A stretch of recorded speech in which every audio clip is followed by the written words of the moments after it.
어제 아침에도 같은 본문 가지고 우리가 견딜 수 없는, 우리로서는 감당할 수 없는 엄청난 고난, 마치 물이 나를 에워싸는 것 같은 그런 고난들이 있을 때 하나님을 믿는 우리 그리스도인들은 어떤 태도를 취해야 하는가, 한 가지 말씀드렸어요. 그것이 무엇이었습니까? 지금까지 하나님이 나를 어떻게 사랑하고 어떻게 나와 함께 해주셨는가 하는 하나님의 은혜를 기억할 수 있어야 한다. 하나님의 은혜를 잊지 않고 기억할 수만 있다면 지금 내 앞에 아무리 물이 에워싸는 것과 같은 그런 엄청난 고난이 있다 할지라도 이겨낼 수 있다라고 말씀드렸어요. 자, 그런데 우리가 이처럼 어려움이 극심할 때, 고난이 극심할 때 기억해야 될, 아니 행해야 될 또 한 가지 태도가 있다. 그것은 무엇입니까?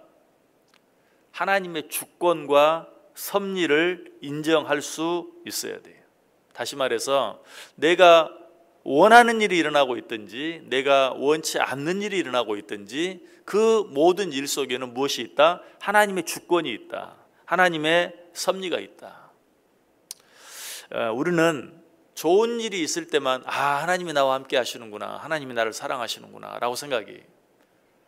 그러나 좋지 않은 일, 내가 원하는 일이 아니라 내가 원치 않는 일이 있을 때에도 여전히 하나님이 나와 함께 하신다는 사실을 인정할 수 있어야 돼요. 이사야 45장 7절은 이렇게 말합니다. 나는 빛도 짓고 어둠도 창조하며 나는 평안도 짓고 환난도 창조하나니 나는 여호와라. 이 모든 일들을 행하는 자니라. 우리는 빛이 있는 시간만 하나님이 나와 함께하는 시간이라고 생각해요. 그러나 성경은 뭐라고 말해요? 나는 빛도 짓고 어둠도 창조했다. 우리는 평안한 시간에만 하나님이 나를 사랑한다고 생각해요. 그러나 환난 가운데도 하나님은 나를 사랑하신다. 나는 평안도 짓고 환난도 창조하였다라고 말하고 있어요. 그러면 우리는 어떤 어려움 가운데서든지 여전히 하나님은 나와 함께 하시고 여전히 하나님은 나를 사랑하신다 하는 사실을 인정해야 돼요. 이 사실이 혹시 믿어지지 않습니까? 잘 이해가 되지 않습니까? 부모된 여러분들의 마음을 한번 생각해 보세요. 자녀가 평안할 때 마음이 더 갑니까? 어려움 가운데 있을 때 마음이 더 갑니까? 어려움 가운데 있을 때 부모는 2배, 3배로 마음을 더 써요. 물론 우리 육신의 부모들은 어려운 가운데서도 해줄 수 있는 것이 없어서 안타까워할 때도 있어요. 그러나 우리 하나님은 어려운 가운데서 우리와 더 많이 함께 하시고 우리를 더 많이 사랑해 주세요. 오죽하면 하나님께서 그렇게 말했겠어요? 너희가 악한 자라도 자녀에게 좋은 것을 줄 줄 알거든. 하물며 하늘에 계신 너희 천부께서 너희에게 좋은 것을 주시지 않겠느냐라고 우리에게 말하고 있어요. 또 욥기서 9장 12절에는 이렇게 말합니다. 하나님이 빼앗으시면 누가 막을 수 있으며 무엇을 하시나이까? 라고 물을 수 있느냐. 하나님 왜 이러십니까? 라고 물을 수 있는 자가 이 세상에 아무도 없다. 왜? 하나님께서는 그 모든 일들을 당신의 주권과 당신의 섭리 속에서 우리를 위하여 행하고 계시기 때문에 하나님 지금 뭐 하고 있습니까? 왜 나와 함께 하지 않습니까? 왜 나를 돌아보지 않습니까? 라고 원망할 수 있는 자가 이 세상에 아무도 없다라고 말하고 있어요. 이 세상에 일어나는 일들은 어떤 일들은 하나님이 직접 주관하셔서 어떤 일들은 혹은 직접 주관하지 않는다 할지라도 하나님이 허용하시고 허락하심으로 하나님의 주권 하에서 모든 일들이 진행되고 있어요. 예수님께서 이 사실을 아주 잘 설명해 주죠. 마태복음 10장 29절에서 참새 2마리가 한 아사리온에 팔리지 않느냐.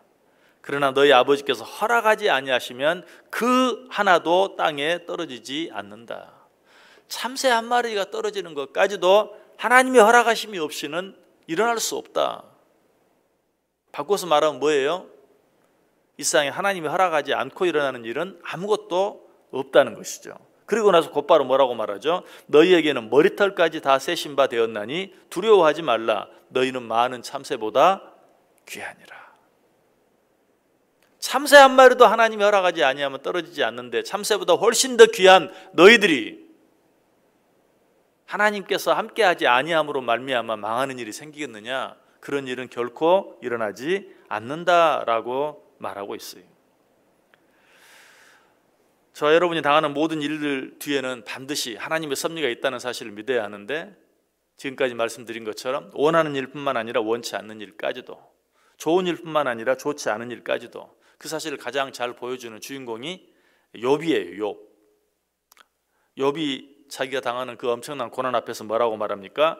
이와 같이 주께서는 사람의 희망을 끊으시나이다. 주께서 사람을 영원히 이기셔서 떠나게 하시며 그의 얼굴빛을 변하게 하시고 쫓아 보내시오니, 하나님이 사람들을 내게서 다 쫓아내신다라고 말하고 있어요.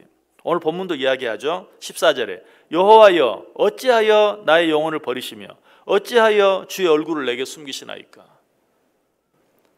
하나님이 내 영혼을 버리신다, 하나님이 당신의 얼굴을 내게 숨기신다 라고 말하고 있고, 18절에도 주는 내게서 사랑하는 자와 친구를 멀리 떠나게 하시며 내가 아는 자를 흑암에 두셨나이다.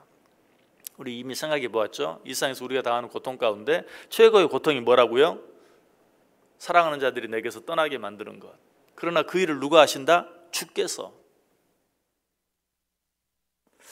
이 말씀은 이런 면에서 원망 같지만, 불평 같지만 하나님께 드리는 기도예요. 자기가 당하는 어려운 일들이 하나님으로부터 비롯된 것이라는 사실을 알고 인정하고 있어요. 그래서 시인은 이 모든 어려움 가운데서 벗어날 수 있었고 또 그 모든 것들을 이겨낼 수 있었어요. 욥이 이 일에 대해서 보다 자세히 이야기, 욥기 19장 13절 이하에 나의 형제들이 나를 멀리 떠나게 하시니 나를 아는 모든 사람이 내게 낯선 사람이 되었구나. 내 친척은 나를 버렸으며 가까운 친지들은 나를 잊었구나. 내 집에 머물러 사는 자와 내 요정들은 나를 낯선 사람으로 여기니 내가 그들 앞에서 타국 사람이 되었구나. 내가 내 종을 불러도 대답하지 아니하니 내 입으로 그에게 간청하여야 하겠구나. 내 아내도 내 숨결을 싫어하며 내 허리의 자식들도 나를 가련하게 여기는구나. 어린아이들까지도 나를 없인 여기고 내가 일어나면 나를 조롱하는구나. 나의 가까운 친구들이 나를 미워하며 내가 사랑하는 사람들이 돌이켜 나의 원수가 되었구나. 자, 그런데 이 모든 일들이 누구로부터? 주로부터. 주께서 나의 형제들이 나를 멀리 떠나게 하셨다. 여기 열거든 일 가운데 욥에게 유익이 되는 일은 한 가지도 없어요. 다 욥을 힘들게 하는 일이에요. 그러나 그 모든 일이 누구로부터? 주께로부터 비롯되었다는 사실을 인정하고 있어요. 바로 그 다음 절에 이 사실을 분명하게 밝혀요. 나의 친구야, 너희는 나를 불쌍히 여겨다오. 나를 불쌍히 여겨다오. 하나님의 손이 나를 치셨구나. 그 엄청난 일들이 다 하나님께서 하신 일인 것을 인정하고 있어요. 이것이 믿음이에요. 다윗도 시므이가 자기를 조롱하면서 자기를 욕하고 저주할 때 뭐라고 말합니까? 여호와께서 그에게 명령하신 것이니 그대로 두라. 자기를 욕하는데, 자기를 족하는데, 자기를 저주하는데 아무것도 아닌 시므이가 왕인 자기에게 그처럼 심하게 행하는데 하나님이 그에게 명령하셨으니 그대로 두라라고 말하고 있어요. 이것이 믿음이에요. 지금 여러분 가운데 어떤 일들이 있습니까? 내가 내 눈에 보이는 대로 생각하고 판단하고 말하지 마세요. 우리는 모든 일들을 하나님으로부터 시작해요. 해야 돼요. 모든 일들을 하나님 중심으로 생각해야 돼요. 모든 것을 바라볼 때 하나님의 눈으로 바라볼 수 있어야 돼요. 혹시 여러분에게 도무지 이해할 수 없는 어떤 일이 일어나고 있습니까? 여러분, 그 일로 인해서 우리는 하나님을 찬양해야 돼요. 여러분, 우리가 왜 하나님을 찬양합니까? 나로서는 이룰 수 없는 큰 일을 이루시는 분이시기 때문에. 그렇다면 그분의 생각을 우리가 다 이해할 수 있을까요? 이해할 수 없어요. 이해할 수 없어야 맞아요. 그러므로 이해할 수 없는 일이 있을 때 나로서는 도무지 이해할 수 없는 일을 행하시는 그 하나님을 찬양해야 돼요. 어린 아이들은 아버지를 존경하죠. 아버지를 존경하는 이유가 뭡니까? 어린 아이들로서는 자기들은 도무지 할 수 없는 일을 아버지는 하거든요. 그래서 아버지는 최고예요. 아버지를 존경해요. 그런데 언제부터 아버지를 서서히 덜 존경하기 시작합니까? 자기들이 커가면서, 자기들의 머리가 커가면서 아버지가 하는 일이 한 가지, 두 가지 이해가 되어질 때, 아버지가 할 수 있는 일을 한 가지, 두 가지 나도 할 수 있을 때, 그때부터는 아버지를 덜 존경해요. 내가 이해할 수 없는, 나로서는 상상할 수 없는 일을 하시는 아버지를 존경하지만 이제 그 일을 나도 할 수 있을 때 더 이상 존경할 수만 없는 것처럼 우리가 하나님을 찬양하는 것도 마찬가지예요. 왜 하나님을 찬양해야 합니까? 나로서는 도무지 할 수 없고 나로서는 도무지 이해할 수 없는 일을 행하시는 하나님, 그 하나님 앞에서 원망하거나 불평할 것이 아니라 그 하나님께 찬양해야 돼요. 성경에 보면 크고 비밀한 일을 행하시리라 라는 말씀이 나와요. 여러분, 여기서 크고 비밀한 일이 뭘까요?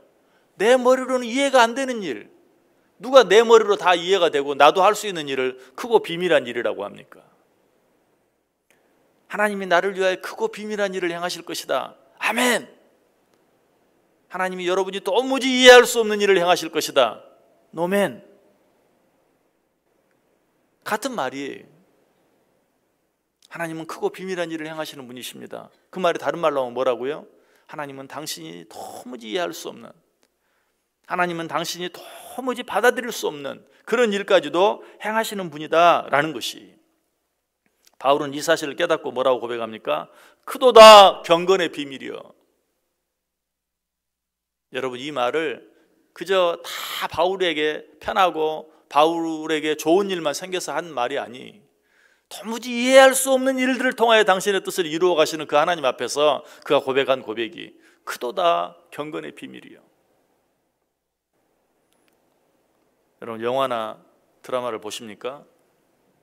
시작하자마자 그 결과를 다 예측할 수 있는 그런 영화, 그런 드라마, 여러분, 그런 영화나 그런 드라마를 좋은 영화, 좋은 드라마라고 말하는 사람은 뭐 영화에 대해서, 드라마에 대해서 아무것도 알지 못하는 사람이죠. 도무지 예측을 불허하는, 항상 내 생각과는 빗나가는, 나는 이렇게 될 것이라고 생각했는데 전혀 그렇지 않은, 여러분, 그런 영화가 좋은 영화고 재밌는 영화죠. 여러분 가운데 되어지는 어떤 일들이 있습니까? 여러분 앞에 지금 어떤 일들이 이루어지고 있습니까? 여러분이 원하는 일이 일어나고 있습니까? 원치 않는 일이 일어나고 있습니까? 혹시 원치 않는 일이 일어난다 할지라도 그 일들 속에서 하나님의 섭리와 주권을 믿는 마음으로 기대를 가져보세요. 그리고 먼저 감사해 보세요. 그리고 먼저 찬송해 보세요. 그렇게 할 때 하나님께서는 우리로서는 도무지 상상도 할 수 없었던, 이해할 수 없는 크고 비밀한 일, 놀라운 일을 우리를 위하여 이루어 주실 것이, 이 하나님께서 우리에게 약속하신 약속의 말씀이 있어요. 내게 허락한 것을 다 이루기까지 너를 떠나지 아니하리라. 우리는 이 사실만 믿으면 돼요. 지금 내 앞에 어떤 일이 일어나느냐가 중요한 게 아니고, 지금 내 앞에 일어나는 일을 내가 이해할 수 있느냐 이해할 수 없느냐가 중요한 게 아니고, 이 세상 모든 일을 주관하시는, 이 세상 모든 일 속에 하나님의 주권과 섭리가 있는데 그 하나님께서 내가 내게 허락한 것을 다 이루기까지 결코 너를 떠나지 않겠다. 이 하나님의 약속 붙잡고 오늘 하루도, 아니 우리의 남은 인생 전체를 날마다 승리하면서 어떤 일 가운데서든지 하나님을 찬송하며 살아가는 저와 여러분 될 수 있기를 주님의 이름으로 간절히 축원합니다. 기도하겠습니다. 하나님,